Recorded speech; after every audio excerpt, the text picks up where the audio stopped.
বিধানসভা উপনির্বাচনে তৃণমূলের দুই প্রার্থীর শপথ গ্রহণ নিয়ে এখনো জট কাটেনি। মঙ্গলবার বৃষ্টির মধ্যেই ধর্নায় বসেন রায়ত এবং সায়ন্তিকা। এদিনও বি.আর. আম্বেদকরের মূর্তির সামনে ধর্নায় বসেন তৃণমূলের দুই জয়ী প্রার্থী। রাজ্যপাল সিভি আনন্দ বোস বলেছেন উপযুক্ত সময় শপথ হবে। তার প্রেক্ষিতেই এদিন রায়ত হোসেন সরকার বলেন, সংসদীয় গণতন্ত্রে এটা একটা ব্যতিক্রমী ঘটনা হয়ে থাকলেও প্রতিহিংসা পরায়ণ রাজনীতিতে পরিণত হচ্ছে। রায়তের পাশাপাশি শান্তিকা বলেন, পঞ্জিকা দেখে উনি যদি বলে দেন তাহলে খুব খুশি হব।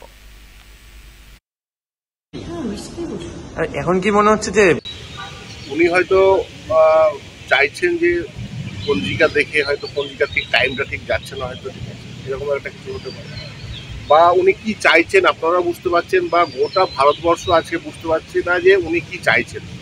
সংসদীয় রাজনীতিতে আমার মনে হচ্ছে যেন এটা একটা ব্যতিক্রম কোনো ঘটনা, এই ঘটনাটা যেটা গোটা ভারতবর্ষ এর সাক্ষী হয়ে থাকলো এই ব্যতিক্রম একটা ঘটনার জন্য।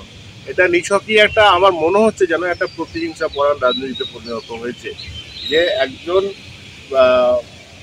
আমার ব্যক্তিগত মতামত বলে না, গোটা ভারতবর্ষের মানুষেরই একটা, যিনি আমাদের রাজ্যের যিনি সাংবিধানিক যিনি প্রধান, তার যে এই যে আচরণ, ঠিক আছে, এই যে প্রথা ভেঙে একটা তৈরি করা, ঠিক আছে, সেই যে জায়গাটা কিন্তু সবাই কিন্তু আজকের দিনে কিন্তু মর্মাহত, এবং কিন্তু গোটা ভারতবর্ষ কিন্তু আজকে স্তব্ধ যে এটা কি হচ্ছে।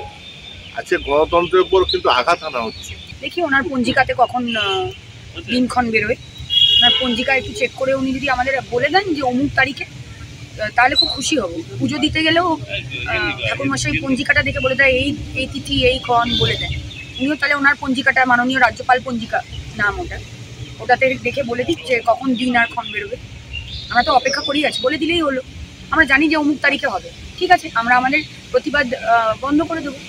আমরা জানতে পারলাম যে অমুক দিনে হবে, উনি আসবেন বা মাননীয় স্পিকার করাবেন, বলে দিলেই হলো। উনি যেটা আপনাদের বলছেন যে কবে বেরোবে, সেটা উনি আমাদেরকে জানিয়ে দিলেই চিঠির মাধ্যমে, তাহলেই হয়ে গেল। আমরা প্রতিবাদ তুলে নেব।